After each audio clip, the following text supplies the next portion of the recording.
வணக்கம் மக்களே. இன்றைக்கி நம்ம மார்க்கெட் வந்து ஓரளவுக்கு ஒரு 100 பாயிண்ட் இறங்கி தான் க்ளோஸ் ஆச்சு. இப்போ நீங்கள் பார்த்தீங்கன்னா மார்க்கெட் ஓப்பன் பண்ண உடனே பொத்துன்னு கீழே போட்டாங்க. அப்போலேருந்து ஒரு கன்சால்டேஷன் ஃபேஸ்லேயே தான் இருந்துச்சு. அப்படியே ஒரு 100 பாயிண்ட் 150 பாயிண்ட் ஏறி இறங்கி அப்படியே 100 பாயிண்ட்டில் ஃப்ளாட்டாக க்ளோஸ் ஆகிட்டு இப்போ அடுத்து பார்த்தீங்கன்னா பேங்க் நிஃப்டியும் கிட்டத்தட்ட ஒரு 200 பாயிண்ட் நெகட்டிவில் தான் க்ளோஸ் ஆகிருக்கு. நீங்கள் நம்ம மார்க்கெட் வந்து நெகட்டிவில் க்ளோஸ் ஆனதுக்கு காரணமே லார்ஜ் கேப் பங்கு எல்லாத்தையும் அடித்து நாக் அவுட் பண்ணிட்டாங்க. அதாவது HDFC பேங்க் வந்து ஓரளவுக்கு ஃப்ளாட்டான பெர்ஃபார்மன்ஸ் இருந்துச்சு. ICICI பேங்க் நம்ம எதிர்பார்த்த மாதிரியே கிட்டத்தட்ட ஒரு 3% இறங்கிருந்துச்சு. விப்ரோ ADRல 8% அடிச்சிருந்தாங்க. ஸோ அதனால் இங்கே நமக்கு ஒரு 2-3% அடிவாங்க நம்ம எதிர்பார்த்துட்டு இருந்தோம். ஆனால் பார்த்தோன்னா விப்ரோ கிட்டத்தட்ட 10% காலையில் அடிச்சிட்டாங்க. நானும் பார்த்தேன். அப்போ அந்த சான்ஸ் இருக்குது சரி ஒரு 1-2 நான் அள்ளி போட்டுக்கிட்டேன். அடுத்து நீங்கள் பார்த்தீங்கன்னா வேறு ரிலையன்ஸ் அடிச்சிருந்தாங்க. நம்ம நேற்று பார்த்த மாதிரி ADRல இறங்குறதுனால இங்கேயும் ரிலையன்ஸ் அடிச்சு நாக் அவுட் பண்ணியிருந்தாங்க. TCS நான் விப்ரோ இறங்குறதுனால TCS சேர்த்து இறங்கி போயிட்டுருக்கான் பையன். TCS ஒரு 1.5% இறங்கிட்டு இருக்கான். எனக்கு தெரிஞ்சு TCSல அடுத்த ஆப்பர்ச்சுனிட்டி வரப்போகுதுன்னு நினைக்கிறேன். காத்துக்கிட்டே இருங்க மக்களே. ஆப்பர்ச்சுனிட்டி வந்தால் கிராப் பண்ண ரெடியாக இருக்கும். அடுத்து டாடா மோட்டார்ஸ் கிட்டத்தட்ட ஒரு 3% இறங்கிருந்துச்சு. இன்றைக்கி நமக்கு நிறைய செய்திகள் வந்திருக்கு. ஒன்றா நம்ம பார்ப்போம். இப்போ ஃபஸ்ட்டு பார்த்தீங்கன்னா கோல்டு சில்வரில் கோல்டு ஒரு 3% ஏறி இருந்துச்சு. சில்வர் வந்து ஒரு 5% ஏறி இருந்துச்சு. நான் பார்க்குறது இப்போ கடைசியாக மார்க்கெட் க்ளோஸ் ஆச்சுலே கோல்டு அப்ராக்சிமேட்டாக ஒரு 2% உச்சத்தில் இருந்துச்சு. சில்வர் 5%ல் க்ளோஸ் ஆச்சு. சில்வரில் என்னமா ஒரு ரேலி கொடுத்துட்டான் பையன். அப்படி இப்படின்னு சொல்லிட்டு இருந்தவன் எல்லா வாயிலையும் வச்சு ஆட்டிட்டான். சில்வரை வந்து செம ரேலி, பயங்கரமான ஒரு கன்சால்டேஷன் ஃபேஸ்க்கு அப்புறம் இப்போ வந்து அள்ளி போய்கிட்டே இருக்கலாம். சில்வர் வந்து இப்போ யாரும் விற்கிற மாதிரி இருந்தால் கொஞ்சம் வெயிட் பண்ணுங்கம்மா. இன்னும் கொஞ்சம் பீக்கு போக சான்சஸ் இருக்குது. நிறைய அனலிஸ்ட் வந்து சில்வர் இன்னும் போக தான் செய்யும். அதே மாதிரி Robert Kiyosaki rich dad poor டாடோட ஆத்தர் வந்து சில்வரோட விலை ஏற தான் செய்யும்னு சொல்லிட்டு இருக்காரு. ஏன்னா இப்போதைக்கு டிமாண்ட் வந்து சில்வருக்கு ரொம்ப அதிகமாக இருக்குது. ஸோ சில்வர் யாராவது அக்யூமுலேட் பண்ணி வச்சுருந்தீங்கன்னா வெயிட் பண்ணுங்கள். இப்போ போய் யாரையுமே நான் வாங்க சொல்ல மாட்டேன். இப்போ வந்து இது ஒரு பீக்கில் இருக்குது சில்வர்.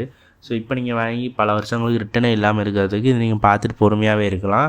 சில்வர் இறங்கச்சே கன்சிடர் பண்ணிக்கலாம். அதே மாதிரி இப்போ கோல்டு பார்த்தீங்கன்னா கோல்டு வந்து நான் இப்போ ஹோல்ட் பண்ண தான் செய்வேன். கோல்டு வந்து இப்போ நடக்கிற டேரிஃபு அடுத்து ட்ரம்ப்பு போட்டு தாக்கிட்டு இருக்கார்ல, அதனாலேயே இந்த ஒரு குளோபல் டென்ஷனாலே கோல்டு வந்து பயங்கரமாக ஏறிக்கிட்டு இருக்குது. ஸோ கோல்டு வந்து ஏறட்டும். ஏன்ட்டி ஒரு நல்ல பொசிஷனில் கோல்டு இருக்குது, உங்கள்கிட்ட இருக்கும் நான் நம்புகிறேன். வச்சுருந்தீங்கன்னா அப்படியே ஹோல்ட் பண்ணுங்கள்.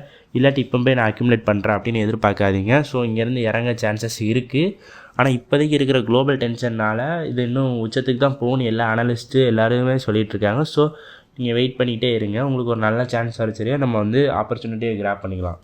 அடுத்து பார்த்திங்கன்னா இன்றைக்கி BCCLோட IPO வந்து லிஸ்ட் ஆச்சு. அதில் கிட்டத்தட்ட நான் காலைல பார்த்துட்டு 98% வந்து லிஸ்டிங் கெயின் இருந்துச்சு. இப்போ அப்படியே இறங்கி ஒரு 70% கிட்ட லிஸ்டிங் கெயின் வந்துருச்சு. அதாவது ₹22 விட்டாங்க, ₹45 ₹23 லிஸ்ட் பண்ணாங்க, ₹45 கிட்ட போச்சு. அடுத்து இப்போ பார்த்தோன்னா BCCL வந்து இது கிட்டத்தட்ட ஒரு ₹41 ட்ரேட் ஆகிட்டு இருக்குது. இது கிட்டத்தட்ட ஒரு 76% ப்ராஃபிட்டில் இருக்குது. எனக்கு தெரிஞ்சு இதை நம்ம இன்னும் கொஞ்சம் ஏற்ற தான் செய்வாங்க. இப்போ யாருக்காவது வந்து உங்களுக்கு லிஸ்ட்டு கிடச்சிருந்துச்சுன்னா உங்களால் ப்ராஃபிட் புக் பண்ண முடிஞ்சால் புக் பண்ணிக்கோங்க. ஏன்னா கேபிட்டல் நமக்கு கொஞ்சம் முக்கியம் தான். இது வந்து ரொம்ப ஒரு சின்ன கம்பெனி தான். கோல் இண்டியாவே இப்போ தான் கொஞ்சம் கொஞ்சமாக வளர்ந்துட்டு வந்துட்டுருக்கு. ஸோ இது வந்து அதோட சப்சிடரி தான். இதை இன்னும் கொஞ்சம் ஏற்ற வாய்ப்பு இருக்குது. ஆனால் நம்ம இந்த மாதிரி இதில் கொஞ்சம் ரிஸ்க் எடுக்காமல் இருக்கிறதே நல்லது. நமக்கு வந்து ப்ராஃபிட்டை காப்பாற்றி வச்சுக்கிறது தான் நம்மளோட புத்திசாலித்தனம். ஸோ உங்களுக்கு யாருக்காவது இந்த ஷேர் அலர்ட் ஆயிருந்துச்சுன்னா உங்களால் ப்ராஃபிட் புக் பண்ண முடிஞ்சால் புக் பண்ணிக்கோங்க. அதுவே உங்களுக்கு நல்லது. இப்போ அடுத்து பார்த்திங்கன்னா விப்ரோ நான் சொன்ன மாதிரி இன்றைக்கி வந்து ஒரு 9% 10% காலைல அடித்து நாக் அவுட் பண்ணியிருந்தான். ஸோ அடுத்து விப்ரோ பார்த்திங்கன்னா ஏன் அடிச்சிருந்தாங்க நமக்கே தெரியும். அவங்க என்ன சொல்லியிருந்தாங்க, ADRல வந்து கிட்டத்தட்ட ஒரு 7% இறங்கிச்சு. நான் என்ன நினச்சேன்னா இந்தியன் மார்க்கெட்டில் என்ன ஆக போகுது அப்படின்னு நினச்சேன். ஆனால் இந்தியா மார்க்கெட்டில் 10% கிட்ட இறக்கியிருந்தாங்க. விப்ரோ பார்த்திங்கன்னா இப்போ வந்து ஒரு நல்ல கன்சால்டேஷன் ஃபேஸ் தான் பண்ணிகிட்டு இருக்கான். இப்போது கரெக்டாக ஒரு 8% இறக்கத்தில் க்ளோஸ் ஆகிருக்கு. ஸோ விப்ரோ வந்து ஒரு நல்ல IT கம்பெனி, கிட்டத்தட்ட ஒரு 5% கிட்ட டிவிடெண்ட் தருவான். ஸோ நம்ம வந்து இதை அப்பப்போ இறங்கச்சரி நீங்கள் 1-2 கன்சிடர் பண்ணிக்கோங்க. உங்கள் போர்ட்ஃபோலியோ கொஞ்சம் ஸ்ட்ராங்காக வளர்க்கும், நல்லா யூஸ்ஃபுல்லாக இருக்கும். அதே மாதிரி ஏன்னா விப்ரோ வந்து இந்த குவார்ட்டர் ரிசல்ட்டும் ஓரளவுக்கு சரியில்லை. ஸோ இன்னும் நான் இறங்கும் தான் எதிர்பார்த்துட்ருக்கேன்.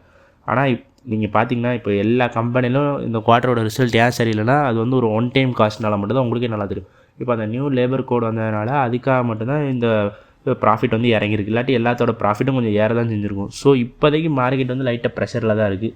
உங்களால் இந்த கன்சிடரேஷன் ரேஞ்சில் கன்சிடர் பண்ண முடியும்னா பண்ணிக்கோங்க. ஆனால் உங்கள் ரிசர்ச் அதுக்கு முன்னாடி வச்சுட்டு பண்ணிக்கோங்க.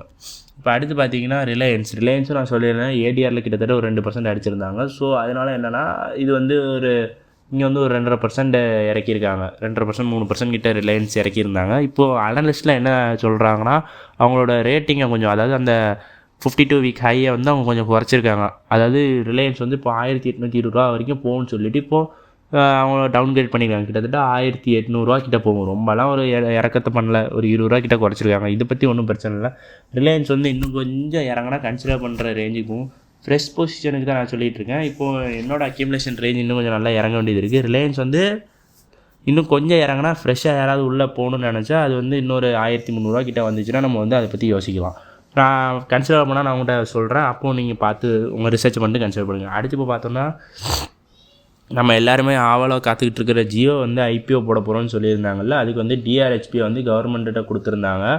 இவங்க என்ன சொல்கிறாங்கன்னா கிட்டத்தட்ட ஒரு 40-45,000 கோடி வரைக்கான ஒரு ஆஃபர் ஃபார் சேல் விட போகிறோன்னு சொல்லிகிட்டு இருக்காங்க. இது வந்து கிட்டத்தட்ட அவங்க கம்பெனியில் 2.5% தான் விற்கிறாங்க போல். ஸ்டேக்கை வந்து விற்று ஒரு 40,000-45,000 crores ஐபிஓ போடுறோங்கிறாங்க. இந்த மாதிரி ஒரு ஐபிஓ போட்டாங்கன்னா இது வந்து மாருதி ஹுண்டாவோட தூக்கி சாப்பிட்ரும். மாருதி ஹுண்டா தான் இருக்கிற நம்ம மார்க்கெட்டில் லார்ஜஸ்ட் ஐபிஓ 27,000 crores போட்டிருந்தாங்க. அதெல்லாம் தூக்கி சாப்பிட்டு கிட்டத்தட்ட 40,000-45,000 crores வருங்கிறாங்க.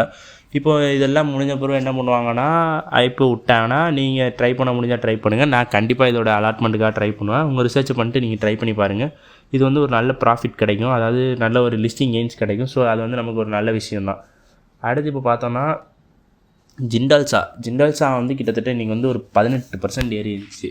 ரிசல்ட்டு வந்து அவ்வளோ பிரமாதம்லாம் சொல்ல முடியாது. ஆனால் கிட்டத்தட்ட அவங்க போன குவார்ட்டரோட இந்த குவார்ட்டர் ஓரளவுக்கு நல்லாவே பண்ணியிருந்தாங்க. ஸோ அதனால் அவங்களோட ரிசல்ட் வந்து ஏறி இருந்துச்சு. இப்போ நீங்கள் பார்த்தீங்கன்னா கிட்டத்தட்ட ஒரு 19% அவங்க ரிசல்ட் ஏறி இருந்துச்சு.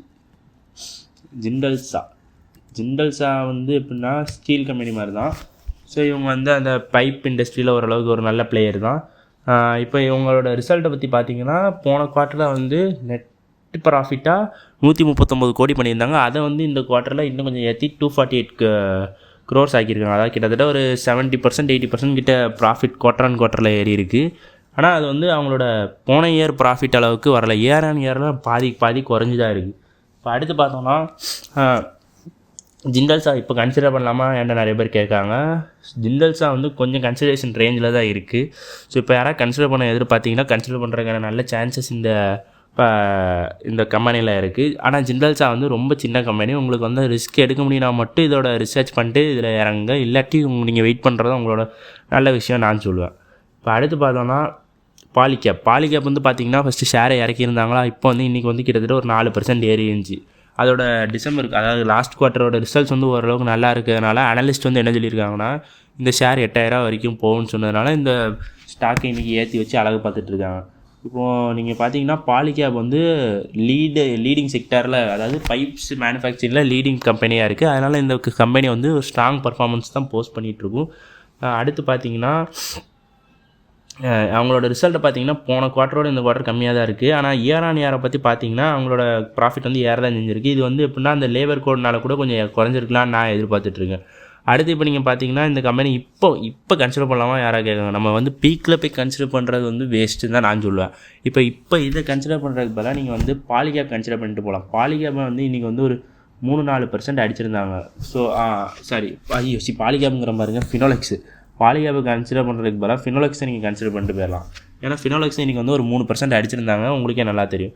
இப்போ யாராவது ஃப்ரெஷ்ஷாக இதுக்குள்ளே பொசிஷன் போகணுன்னு நினச்சிங்கன்னா என்னோடய ரேஞ்ச் வந்து கிட்டத்தட்ட 720 அந்த ரேஞ்சில் தான் நான் ஃப்ரெஷ்ஷாக பை பண்ணியிருந்தேன். ஸோ உங்களால் முடிஞ்சால் அதுக்கிட்ட இப்போ ஒரு அக்யூமுலேஷன் ரேஞ்சில் தான் சுற்றிட்டு இருக்குது. இங்கே நீங்கள் அக்யூமுலேட் பண்ண முடியும்னா பண்ணிக்கோங்க. இது வந்து ஒரு நல்ல கன்சிடரேஷன் ரேஞ்ச் தான்.